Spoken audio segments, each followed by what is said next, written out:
Saludos, soy Luis Bravo y en esta oportunidad vamos a estar hablando sobre la psicología de las sectas. Vamos a tratar de ahondar e investigar un poco sus trampas mentales. ¿Por qué algunas personas se adhieren a sectas y se dejan manipular? El estudio de las sectas es uno de los campos de estudio más interesantes dentro de la rama de la psicología social y de la psicología forense. Pero ¿en qué consiste la psicología de las sectas? Hay un caso muy famoso que es el caso de Charles Manson. A finales de los años 60, un músico de Ohio llamado Charles Manson se estableció como un gurú en San Francisco durante el verano del amor, un festival y concentración de hippies. Sus aspiraciones eran ser famoso y millonario. Y por supuesto, no tardó en conseguir su primer grupo, ¿verdad? De seguidores que formaron una secta llamada la familia Manson. Pronto se fueron todos a vivir a un rancho donde Mason le introdujo y le instruyó, ¿verdad?, sobre lo que él llamó el término Helter Skelter, término tomado de esa canción con el mismo nombre de los Beatles, una supuesta guerra racial entre negros y blancos que se avecinaba. En la secta solía haber 5 mujeres por cada hombre y realizaban orgías psicodélicas todas las semanas con el consumo de sustancias psicoactivas como cannabis, peyote, LSD y además de eso se incluirían violaciones a menores. Mason ocupaba, ¿verdad? Él se encargaba de sus adeptos y se encargaba de que estos perdieran sus tabúes sexuales, induciéndole a los comportamientos relacionados con la homosexualidad, el sexo anal, entre otros. Este señor Charles Manson nunca llegó a matar a nadie con sus propias manos, pero a sus acólitos, perdón, se les atribuye varios asesinatos, entre ellos el de Sharon Tate, la entonces mujer de Roman Polanski, ¿verdad? Y esta introducción nos lleva a hacernos varias preguntas, nos lleva a varias interrogantes. En primer lugar, ¿qué lleva a alguien a introducirse a una secta y llevar la obediencia a extremos como el asesinato? ¿Qué sucede dentro de las sectas? ¿Cuál es el perfil psicológico de sus líderes? Las sectas y sus trampas mentales reflejan que son grupos complejos formados por una estructura jerárquica y piramidal. Estas van a ser lideradas por un gurú carismático que exige una devoción y dedicación de tipo explotadora que suele acabar desembocando en daños de tipo emocional, de tipo social y económico sobre las personas que militan en esta secta. Dentro del perfil psicológico del líder de una secta, ¿verdad? Pues la podemos asociar con la de un gurú, que es altamente muy complejo. Se trata de personas con grandes capacidades para seducir y enredar a los participantes del grupo. Por lo que entre sus características personales se va a encontrar la locuacidad, la labia y un alto grado de habilidades sociales. Los líderes de sectas son caprichosos, son tiránicos, incluso despóticos, y acaban finalmente, ¿verdad?, abusando de manera verbal y física a todos sus miembros.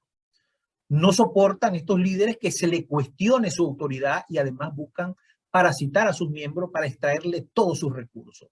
Se mueven por el narcisismo y la necesidad de controlar a los demás para conseguir sus propios fines. Están alimentados por egos excesivos y moldean el mundo según su propia visión, manipulando a los individuos. Son especialistas en captar las debilidades de las personas para proporcionarles lo que necesitan y así atraerlos aún más hacia ellos. Pero ¿en qué momento una persona decide introducirse, militar en una secta? La entrada en estos grupos suele darse de manera suave y progresiva, mediante un proceso de seducción. Las personas son embelesadas con promesas, atenciones, ¿verdad? Normalmente este punto coincide con un momento de crisis personal del ser humano, ¿verdad?, del individuo, que aumenta su vulnerabilidad y su necesidad de encontrar soluciones mágicas y divinas a sus problemas. Asimismo, son vulnerables las personas con un grado fuerte de soledad o con una crisis existencial que les impide encontrar sentido a sus vidas. Pero ¿qué sucede dentro de estos grupos sectarios, de estas sectas? Dentro de las sectas se emplean tácticas mundanas de influencia social llevadas a un extremo no permisible y mucho menos ético.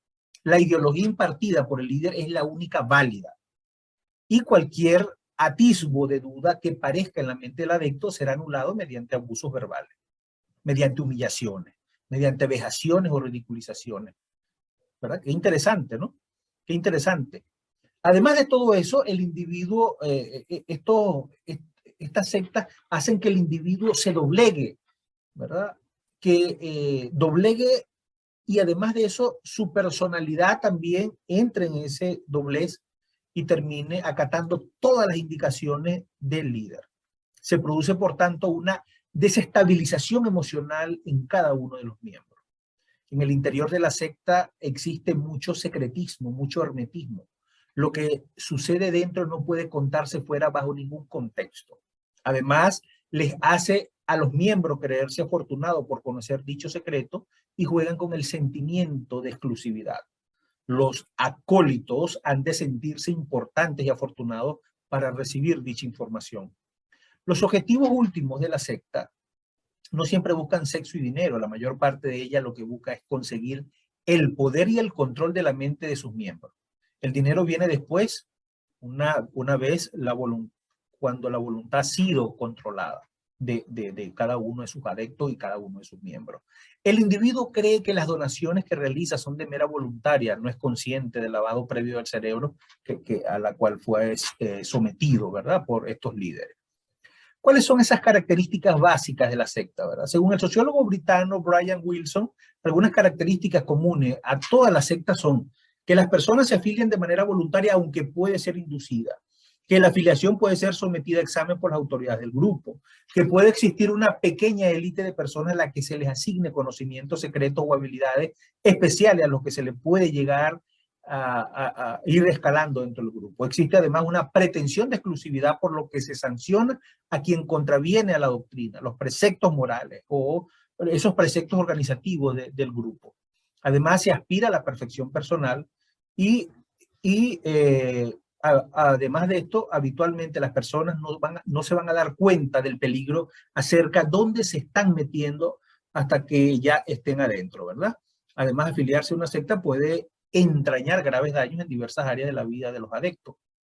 Aislamiento de los individuos del mundo en general y sus relaciones familiares o personales en particular, control de toda la información que les llega, se instala un discurso fatalista y demonizador del mundo y de las personas que no forman parte de la secta, por lo que es probable que los individuos desarrollen fuertes sentimientos de miedo y desconfianza ante la vida. Además de eso, pérdida de la capacidad para pensar de forma crítica, ya que no existe la democracia en ninguno de los eslabones de la jerarquía, ni se permite las preguntas ni las sugerencias. Además de eso, una desestabilización mental de cada uno de sus miembros, carácter desorbitado de las exigencias financieras, presentan atentados contra la integridad física y disturbio de orden público.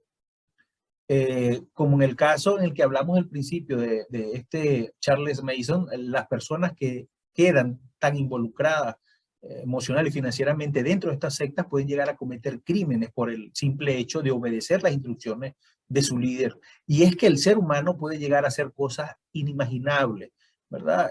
Porque alguien les diga que las haga. Entonces, para saber más, recomiendo estudiar las teorías de la secta. Existen dos teorías, ¿verdad?, que dan explicación al comportamiento de los adeptos dentro de la secta. El primero es el trabajo de Solomon Asch y su teoría del conformismo, que describe la relación entre el grupo de referencia y la persona individual, un sujeto que no tiene ni el conocimiento ni la habilidad para tomar decisiones, como es el caso de los adeptos a la secta, transferiría la toma de decisiones al grupo y su jerarquía. El grupo será el modelo de comportamiento de la persona. Y tenemos la teoría de la cosificación de Stalin-Milgram, que expone que la esencia de la obediencia consiste en el hecho de que una persona se mira a sí misma como un instrumento que realiza los deseos de otras personas y que por tanto no se considera en sí responsable de sus actos.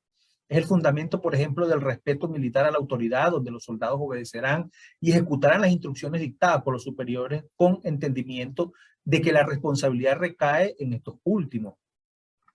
Esto es más o menos a grandes rasgos lo que es la psicología de la secta, ¿verdad?, y de sus líderes.